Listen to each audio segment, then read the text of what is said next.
There's a moment in a quiet hospital room that changed how I think about snacking forever. A 67-year-old man, we'll call him Robert, had just been told his A1C had crept up another point. He was frustrated, almost defeated, because he'd done exactly what his doctor asked. He'd cut out the desserts, stopped the sugary sodas, and started walking every morning. But his numbers were getting worse, not better. And then his daughter, a nurse, did something simple. She opened his kitchen cabinets and started reading labels out loud, one bag at a time. And that's where the real story began. Because what she found wasn't just a little mistake. It was a full-blown deception hiding in plain sight. Stay with me until the end of this, because I'm going to show you how to spot that deception yourself, and more importantly, how to replace it with snacks that actually work with your body instead of against it. But I'm also going to give you a test you can run in your own kitchen within the next 24 hours. Something that will tell you more about your personal blood sugar response than any article ever could. And if you stick around, I'll reveal the one snack that most people over 60 keep in their pantry that is causing more inflammation than a bag of standard potato chips. And it's not what you think. First, let's talk about something that has genuinely misled millions of people. There's a number we've been taught to trust. It's called the glycemic index. It's supposed to be the scorecard for how fast a food raises your blood sugar. Now, if you look up the glycemic index of a plain, standard potato chip, you'll find it sits somewhere around the mid-50s. That's considered moderate, safe even. But then, if you look up a plain baked potato, it scores around an 85, which is extremely high. That would lead you to believe the fried chip is the better choice. It's a logical conclusion, but it's fundamentally wrong. And understanding why that number lies to you is the key to unlocking everything we're about to discuss. Here's the trick. The fat in the fried potato chip slows down the digestion of the starch. It acts like a dam, holding back the flood of sugar so it trickles in rather than rushing in all at once. So the glycemic index drops, and the food looks gentle on paper. But that's exactly the trap. That number tells you nothing about the salt, which is a major issue for aging kidneys and blood pressure. It says nothing about the inflammatory compounds created when oils are heated to high temperatures. And it says absolutely nothing about how much you'll actually eat when the bag is open and the salt is hitting your tongue. So, if that number misleads us, what are we supposed to look for? I want you to memorize 5 things because they will become your new measuring stick for every snack you choose. First, fiber. Think of fiber as the brake pedal on sugar entering your bloodstream. Second, protein. Protein slows digestion and keeps you full so you don't reach for a second handful 15 minutes later. Third, the real portion. Not the serving size printed on the label in tiny font, but the amount you actually eat in one sitting. Fourth, sodium. For anyone over 60, especially those with high blood pressure, this is non-negotiable. And fifth, the type of fat and how it was cooked. We're going to hold every snack we talk about against these 5 rules. And to show you why this matters so much, I need to tell you about a woman named Margaret. Margaret is 72 and was pre-diabetic. She was proud of her snack choices. She'd given up the salty potato chips she loved and switched to things the packages promised were healthy. But something curious was happening. Every afternoon, like clockwork, her energy would crash, and her blood sugar readings would be higher than they had any business being. She was confused. Her doctor was confused. But when I sat down with her and we went through her pantry, the culprit wasn't hiding. It was sitting right on the counter, wearing a health halo. And that's the problem we're going to solve today. So let's start with the good news. The snacks that actually work in your favor. And we'll begin with the best of the best. The absolute champion in the snack aisle is anything made from legumes, chickpeas, lentils, or beans. The science here is overwhelming. These chips typically land a glycemic index of about 40 to 45. But more importantly, a single serving gives you 3 to 5 grams of protein alongside 3 grams or more of fiber. Remember the brake pedal? This is a food that comes with its own brakes built in. A large pooled analysis of multiple studies found that people who regularly ate chickpeas, beans, and lentils saw real improvement in their blood sugar control, and that held true for healthy adults and for those already living with diabetes. Lentils alone carry a glycemic index of around 32, with a glycemic load of just 5, which is remarkably gentle. Part of the reason is something called resistant starch. This is a type of starch that doesn't fully break down into sugar. Instead, it feeds the good bacteria in your gut while supporting how well your body responds to insulin. So you're not just avoiding a spike, you're actively doing something helpful for your digestive health and your immune system. If you're standing in the store wondering which brands to grab, names like Benitos, Vienna, and Hippies fall into this category. But please don't trust the front of the bag. Turn it over and read the actual label, because two products that look identical on the front can be wildly different on the back. Now, what if you want to go even lower? Carbs so low they barely register at all.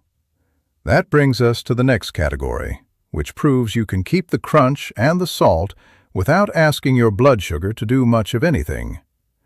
This is chips built from nuts and seeds. Think almond flour crackers and flaxseed chips. These carry the lowest glycemic index of the whole group, often somewhere between 15 and 25. There's a striking piece of research that explains why nuts do this. In a controlled trial, when people ate pecans instead of tortilla chips matched for the same number of calories, their blood sugar and their insulin after the meal came out noticeably lower. Their bodies released more of the fullness hormones, the ones that tell your brain you've had enough. So you get a double cushion, healthy fat and protein working together to soften any rise. It's crunch that comes with its own protection. Then we have something greener. Kale chips and seaweed chips. These sit very low on carbohydrates, often just 3 to 6 grams of net carbs, and they carry vitamins and minerals most snacks simply don't.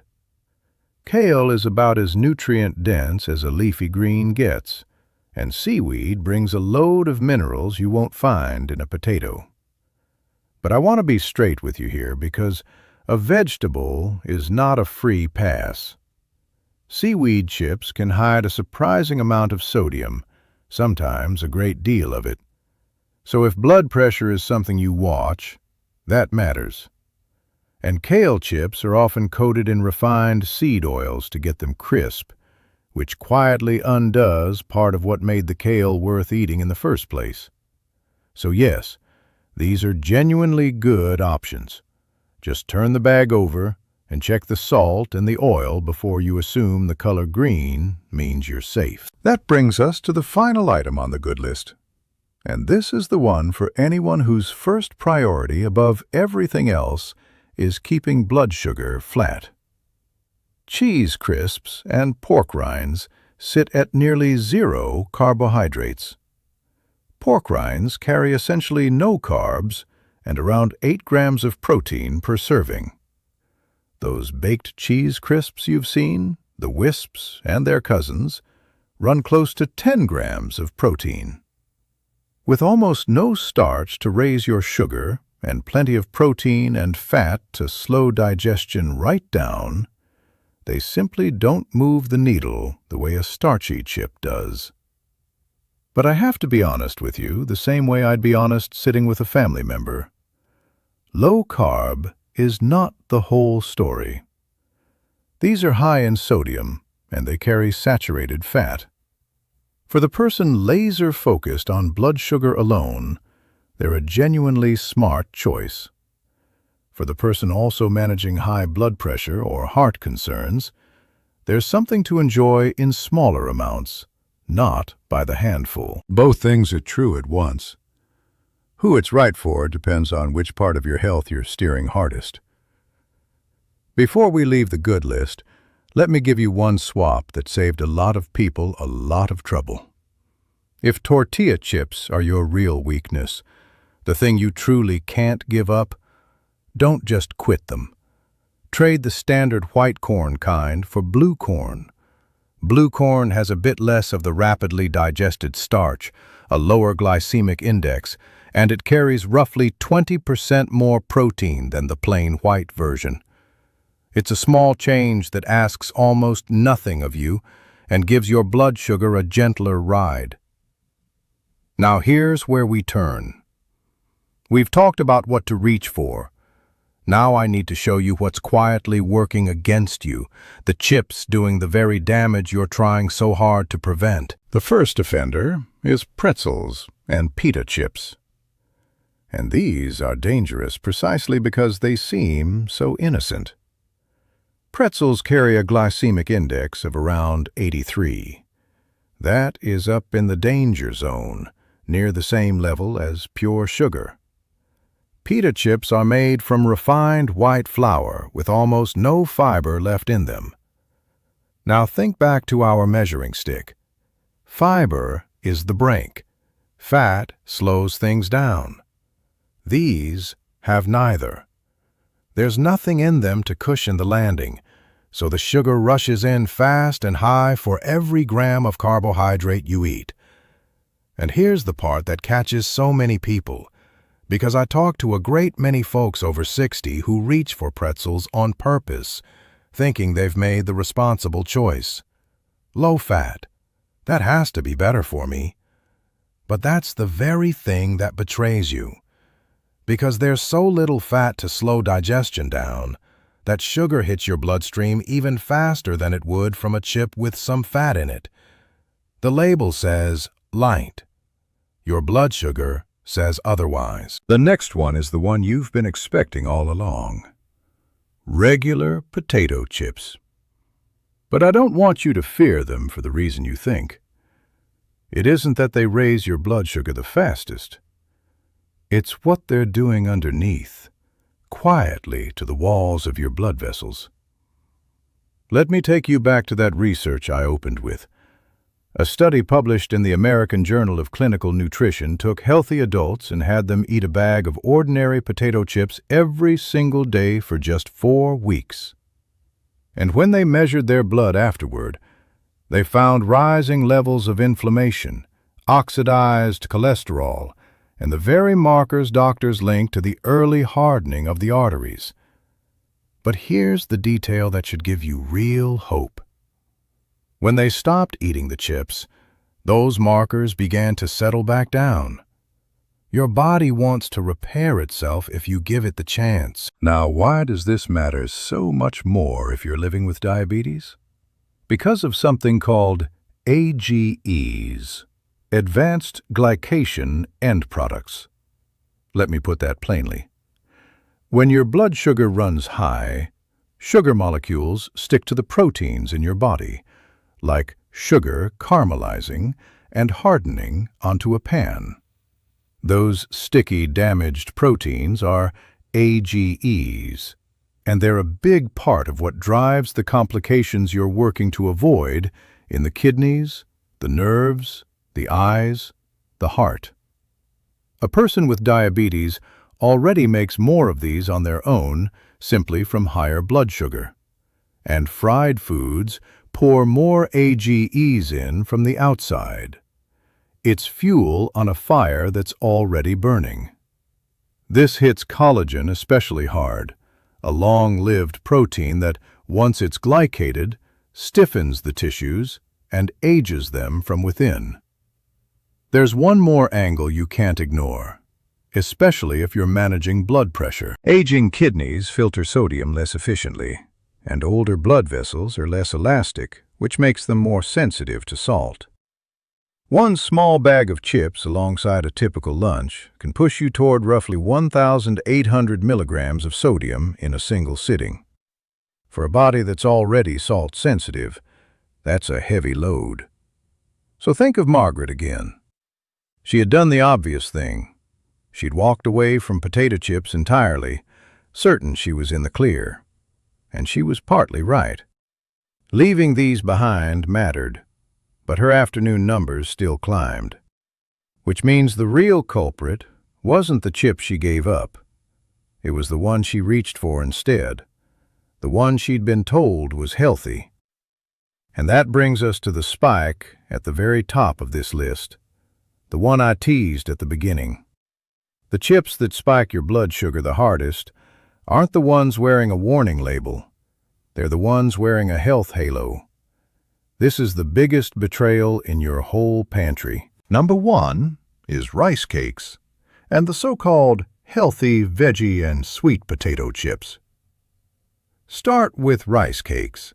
That airy, innocent little disc carries a glycemic index of around 82, higher than the potato chips we just talked about.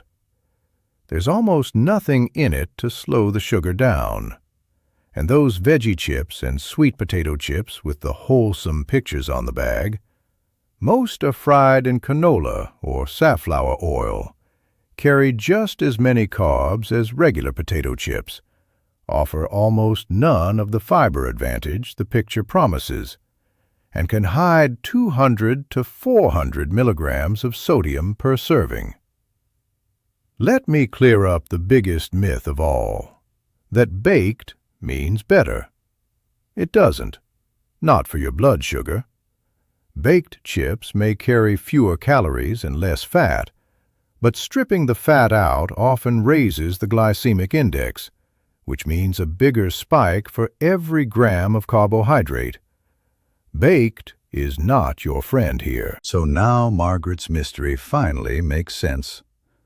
Those healthy-sounding snacks she'd switched to so proudly, rice cakes and veggie chips, sitting right there on her counter. That was the hidden hand behind her stubborn afternoon numbers. When she traded them for the bean and nut options we started with, within a couple of weeks, her afternoon blood sugar eased, and in her words, I stopped feeling like I needed a nap at 3 p.m. The chip hadn't just been spiking her sugar. It had been stealing her afternoons. And I want you to hear this clearly because it's the heart of everything today. That wasn't Margaret's failure. She read the bag. She believed what it told her. The failure was the marketing, not the person trusting it. Let me pull this all together. Because if you take one idea home with you tonight, let it be this. Stop choosing your chips by the name on the front of the bag. The words veggie, baked, light, and healthy tell you almost nothing about what happens inside your body. What matters is the back of the bag. The fiber, the protein, the real portion, and the sodium. Read those 4 things and you'll never again be fooled by a friendly picture. And here's the part I don't want you to lose. You don't have to give up the crunch you love. You just have to choose it with your eyes open. Now let me leave you with a simple way to put all of this into practice. Starting with your very next snack. First, never eat straight from the bag. Shake 1 handful into a small bowl and put the bag away. The real portion most people eat is 2 or 3 times what's printed on the label, and that single habit fixes it before you take a bite. Second, never eat chips naked. Pair them with protein, fat, or fiber. A couple of spoonfuls of guacamole, hummus, or salsa, or a Greek yogurt dip. Just steer clear of cheese or sour cream dips that sneak in added starch or sugar of their own. Third, learn to read 3 numbers on the label. You want fiber at 3 grams or more, sodium at 140 milligrams or less, and no maltodextrin or added sugar in the ingredients. And the very first ingredient should be a real food, a bean, a nut, a seed, not a refined flour.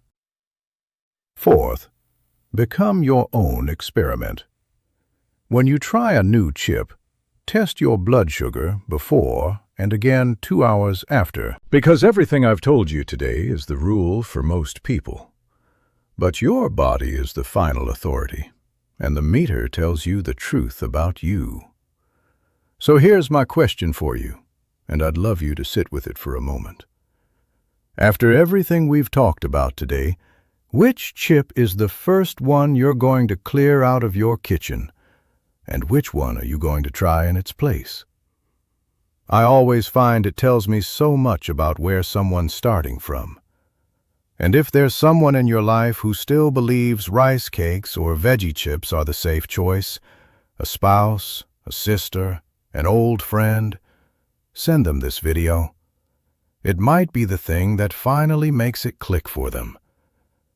Take good care of yourself this week. You're paying attention to your health, and that alone puts you ahead of where most people ever get. I'll see you in the next one.